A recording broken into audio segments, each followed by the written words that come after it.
진실한 회개로 열매 맺는 삶이라고 하는 큐티 제목으로 말씀을 나누도록 하겠습니다.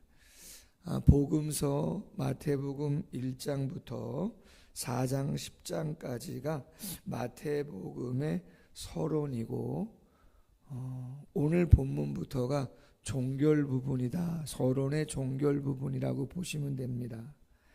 3장 13절부터 17절까지가 예수님이 요단강에서 세례를 받으시는 장면이고 4장 1절부터가 11절 광야에서 시험 받으시고 승리하시는 장면입니다.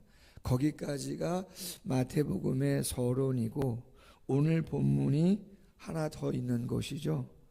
세례 요한이 광야에서 외치고 많은 사람들이 나와서 세례받고 또 바리새인과 서기관들 같은 사두개인들 이런 사람들이 책망을 받고 또 그들에게 메시지를 전하는 장면이 예수님이 본격적으로 활동하시는 그 전에 있었던 사건들에 대한 이야기를 하고 있는 것이죠.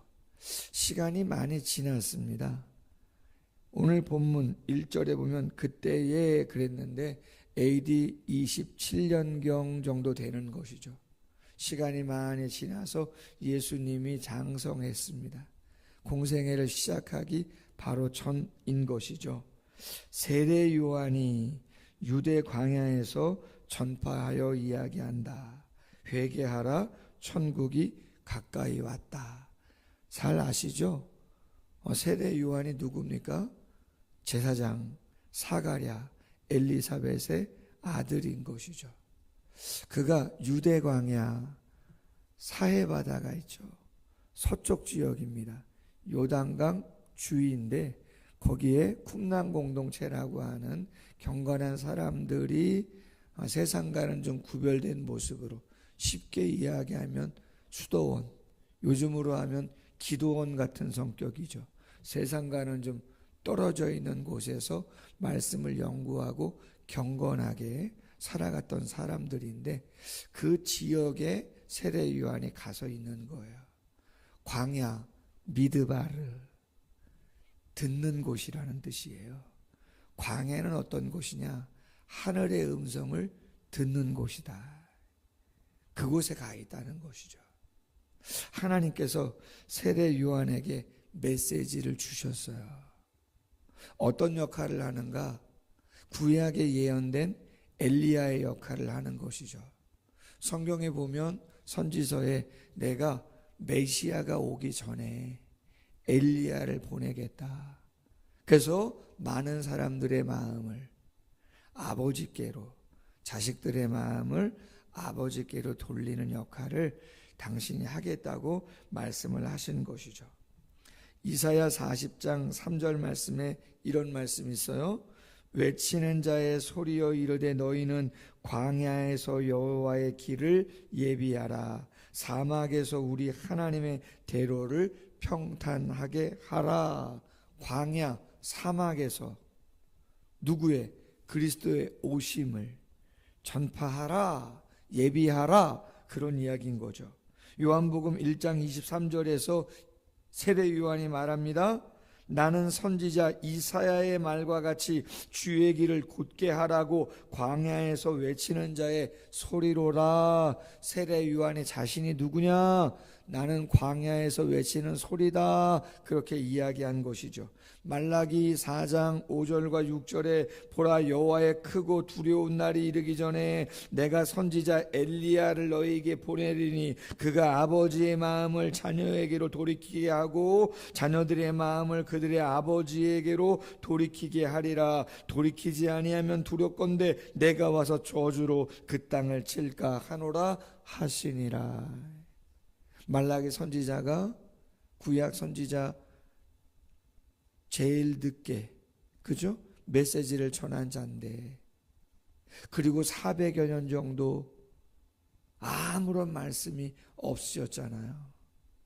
근데 다시 그리스도가 이 땅에 구약에 예언된 메시아로 올 때 바로 그 직전에 누굴 보낸다고요? 엘리야를 보낸다. 아버지의 마음을 자녀에게, 자녀들의 마음을 아버지께 돌이키게 하겠다. 만약에 돌이키지 않으면 저주가 임할 것이라고 이야기했는데 그 엘리야가 누구라는 거예요? 세례 요한이라는 것이죠. 구약의 제일 마지막 선지자라고도 할 수 있고, 그렇죠, 신약 시대 최초의 선지자라고도 할 수 있는 세례 요한. 오늘 3절에 말합니다. 그는 선지자 이사야를 통하여 말씀하신 자라. 이사야 40장 3절이었죠. 광야에 외치는 자의 소리요, 이르되 너희는 주의 길을 준비하라. 그가 오실 길을 곧게 하라. 세례 요한의 외침은 뭐였습니까? 회개하라, 천국이 가까이 왔다는 거예요. 영어 성경에 보니까 회개가 repent 그렇게 돼 있어요. 후회하고는 다른 거죠. 여러분, 후회는 뭐예요? 과거의 잘못에 대한 탄식이에요. 아쉬워하는 거죠. 그냥 유감을 표현하는 정도인 거예요. 변화는 솔직히 없어요. 그냥 탄식하고 내가 왜 그랬을까? 안타깝네. 그냥 그 정도로 끝나는 게 후회라는 거죠. 그러면 repent라고 하는 건 무엇인가? 회개는 과거의 잘못에 대한 반성뿐만 아니라, 성찰뿐만 아니라 미래의 삶에 대한 결단, 그리고 실천적인 돌이킴, 그것이 같이 가는 거죠.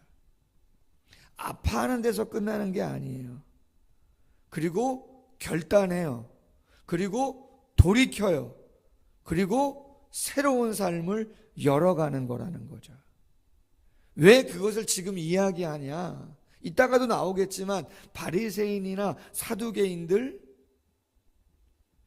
마카비 시대라고 이야기하는데 2세기 때, BC 2세기 때, 아까 말씀드린 것처럼 쿰난 공동체와 같은 광야에 가서 생활을 했다고요.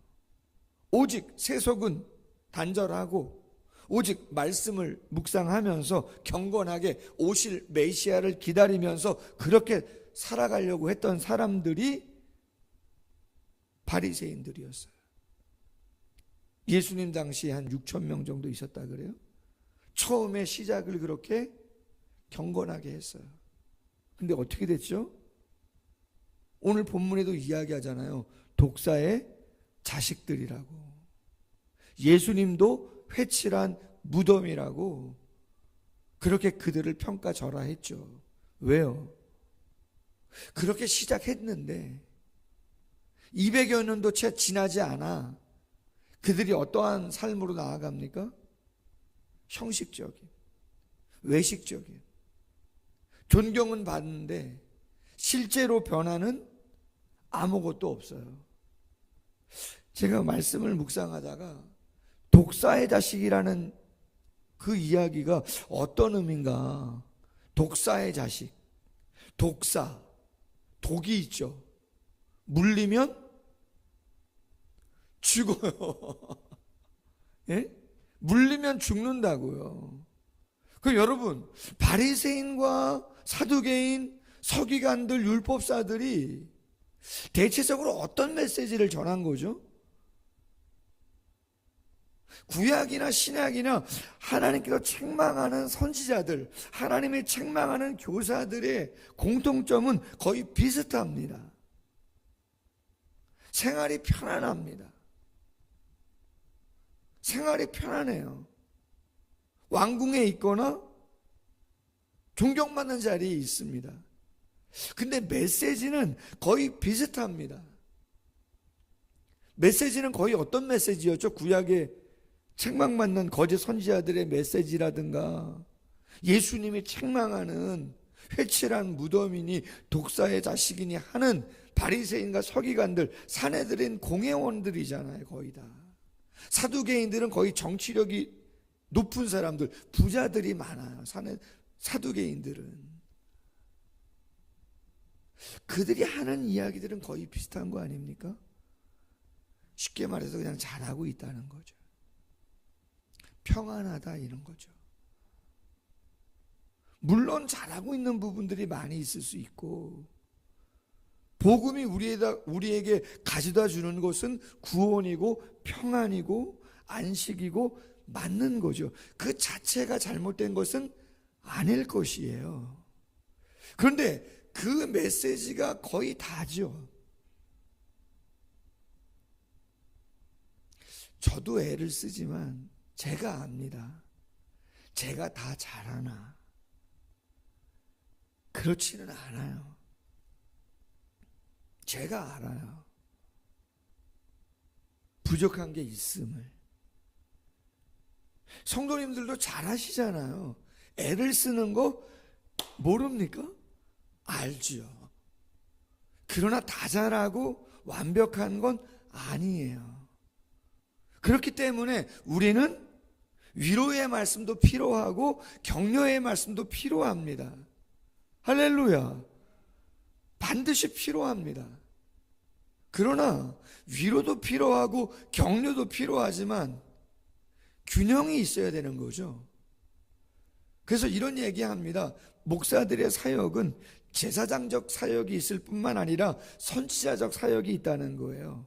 제사장적 사역은 뭐예요? 중보자의 역할이죠. 위로하고 격려하고 돌보고 채워주는, 잡아주는, 필요하다는 거죠.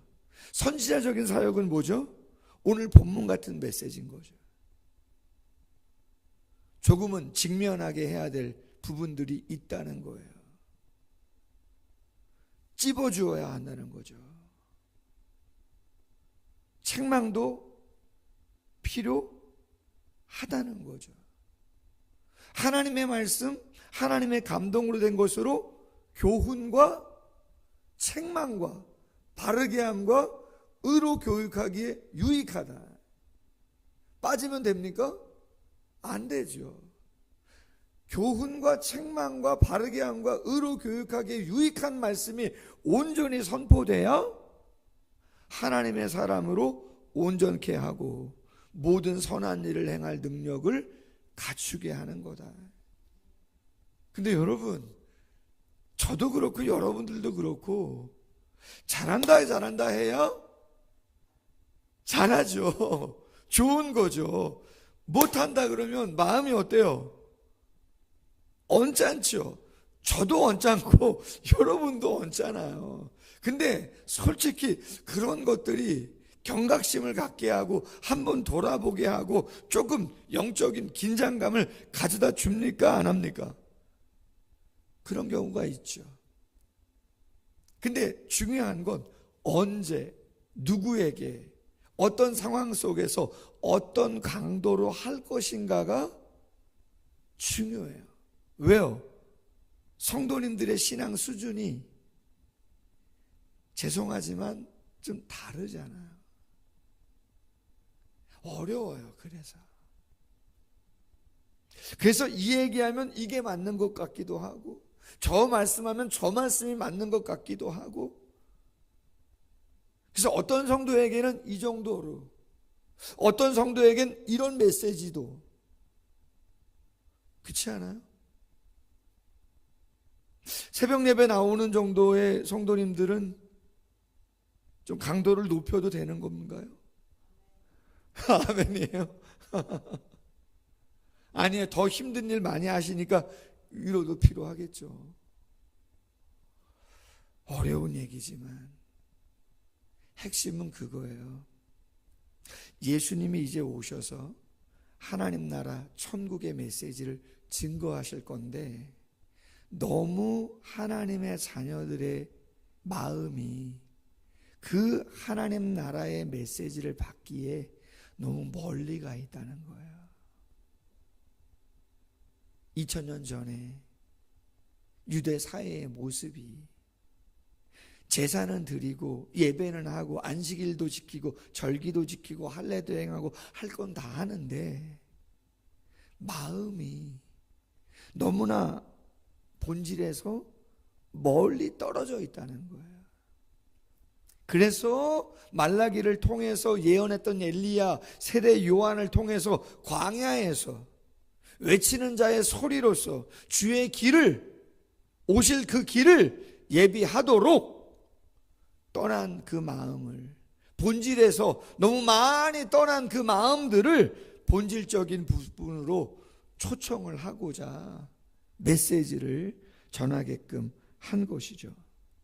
그러면서 스스로도 경건한 모습, 엘리야의 모습처럼 낙타털옷을 입고 가죽띠를 띠고 음식은 메뚜기와 석청을 먹으면서 절제의 삶을 살면서 외치는 거죠. 근데 여러분 놀라워요. 5절 이하에 보면 이때 예루살렘과 온 유대와 요단강 사방에서 다 그에게 나와. 미완료 과거 시제예요. 다 나와 라고 하는 것은 끝난 게 아니고 계속해서, 미완료잖아요. 계속해서 나오고 있다는 거예요. 그리고 자기들의 죄를 자복하고 요단강에서 그에게 뭘 받아요? 세례를 받는다는 거죠. 이 세례는 회개의 세례예요. 그래요, 우리 마음이 너무나 하나님으로부터 멀어져 있었어요. 예배를 안 드린 거 아니고 예물을 안 드린 거 아니고 경건의 모양은 있었는데 정말 내가 하나님을 진정으로 사랑하고 사모하는 마음은 그렇게 많이 있지 않았어요. 그렇게 변한 지 오래됐는데 뜨겁게 주님 사랑하는 그 첫사랑 잃어버린 지 오래됐는데 그냥 무덤덤하게 지냈었어요. 맞아요. 잘못했어요. 용서받기를 원합니다. 그런 이야기인 거죠. 그리고 세례 요한이 그러한 구원을 가져다 주는 건 아니에요. 성령의 불세례는 예수 그리스도가 오시고 메시지를 전했을 때 성령의 역사해야 구원함에 이르는 그 세례는 그 다음, 지금 세례 요한의 세례는 회개하는 세례, 하나님께로부터 마음이 많이 떠났던 그 마음을 새롭게 돌이키고자 결단하는 회개, 그 이야기를 하고 있는 것이죠. 8절에 말합니다. 독사의 자식들아, 회개에 합당한 열매를 맺어라. 성도가 맺어가야 되는 것은 회개에 합당한 열매입니다. 열매가 나에게 있는가? 그게 빛의 열매든 성령의 열매든 열매가 맺어지는 게 진짜다, 그것이죠. 속으로 아브라함이 우리의 조상이다, 특권의식, 성민의식, 어떤 그러한 자부심, 그런 것만 갖고는 안 된다 이거예요. 왜냐? 하나님이 능히 이 돌들로도, 돌은 무생물이잖아요. 생명이 없는 건데도 그 돌들로도 아브라함의 자손이 되게 할 수 있다라고 하는 거예요. 예전에 그런 얘기가 있었어요. 한 10년, 20년 전에 교회가 대형화되면서 이젠 교회가 브랜드예요. 네? 브랜드. 목사님, 유명한 목사님들, 그 목사님이 놀라운 브랜드죠. 그 이름 자체가. 영향력이 있어요. 대단하죠. 모든 건 다 하나님의 섭리와 계획 속에 있지만 우리가 경계해야 되는 게 있다고요. 말씀드렸었어요. 아주 예전에 저희 시골 교회, 저희 형님 목회하는 교회에 제가 20살, 21살 때 전도사로 사역을 했거든요. 근데 그 시골에 이름만 대면 아는 강남에 있는 교회의 여 집사님이 당신 어머님이 거기에 사시기 때문에 이사를 왔습니다. 저희 교회에 출석을 하게 됐습니다.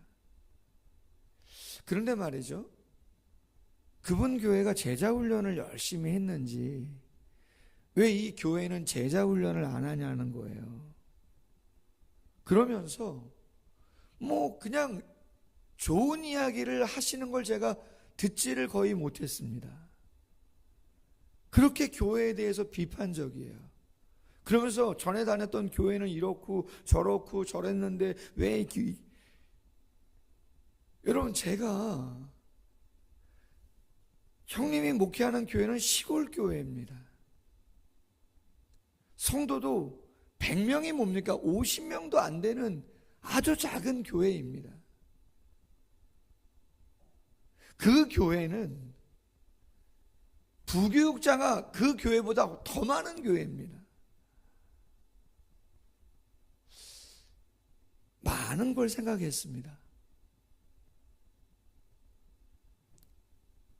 제가 신학교 다닐 때 저희 클래스에 그 교회의 전도사도 있었습니다.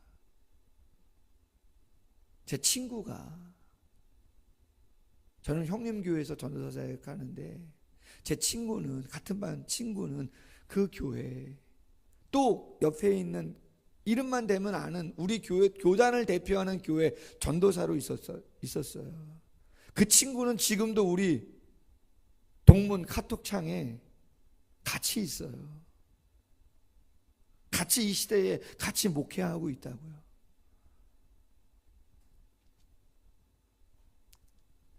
아니에요. 완벽하다는 얘기는 전혀 아닙니다. 부족하죠. 그럼 규모가 큰 교회는 완벽한가요? 그 목사님은 완벽하고 시골에 있는 목사님은 완벽하지 않은가요? 아닙니다. 그런 거 아니거든요. 중요한 것은 목사가 됐든 성도님이 됐든 어떠한 열매들을 맺어가고 있느냐. 아멘. 교회 규모나 시스템을 자랑할 이유가 없다 이 말이에요. 내 인격이 예수님을 닮아가고 있느냐, 그 열매를 맺고 있느냐, 그게 핵심입니다. 아멘. 그게 핵심이다 이 말이에요. 이미 도끼가 나무 뿌리에 놓였으니 좋은 열매를 맺지 아니하는 나무마다 찍혀 불에 던져지리라. 핵심은 열매다. 이런 거 생각했으면 좋겠어요. 그러므로 우리 스스로 질문합니다. 나의 마음이 하나님께로부터 혹시라도 멀어진 부분이 있다면 무엇일까? 후회가 아니라 회개하자. 신앙생활은 변화, 성화, 열매를 맺어가는 게 목표이구나. 나는 어떤 열매를 맺어가고 있는가? 세례 요한이 외쳤던 것처럼 나도 외칠 필요가 있다. 아멘. 외칠 수 있는 것이 능력이다. 할렐루야. 선민의식, 특권의식보다는 우리가 찬양한 것처럼 죄인오라 하실 때 날 부르소서, 그 마음이 더 귀한 마음이 될 수도 있음을 잊지 않는 모두가 되기를 주님의 이름으로 소원합니다. 기도하겠습니다. 하나님 아버지, 회개에 합당한 열매를 맺으라고 이야기합니다. 후회만 하지 않는 저희들 되게 하시고, 진실로 하나님 앞에서 결단이 필요한 부분이 있다면 결단할 수 있도록 도와주시고, 실천할 수 있는 능력도 우리에게 허락해 주시기를 원합니다. 끊임없는 그 몸부림을 통해서 우리 안에 말씀과 성령을 주셨사오니 온전히 빛의 열매들, 또 성령의 열매들 더 많이 맺어갈 수 있는 저희가 될 수 있도록 도와주시기를 원합니다. 예배가 예배되게 하시고, 기도가 기도되게 하시고, 찬양이 찬양되게 하시고, 우리의 삶이 하나님이 인정할 만한 그러한 삶의 모습이 되어질 수 있도록 도와주시옵소서. 주위의 사람들에게 달라지고 있구나, 변화되고 있구나, 성숙해지고 있구나, 그렇게 선한 영향력을 줄 수 있는 모습들로 온전해져 갈 수 있도록 하나님의 성령이여 오늘도 다시 한번 우리에게 역사해 주시옵소서. 예수님의 이름으로 기도하옵나이다. 아멘. 계속해서 기도합니다.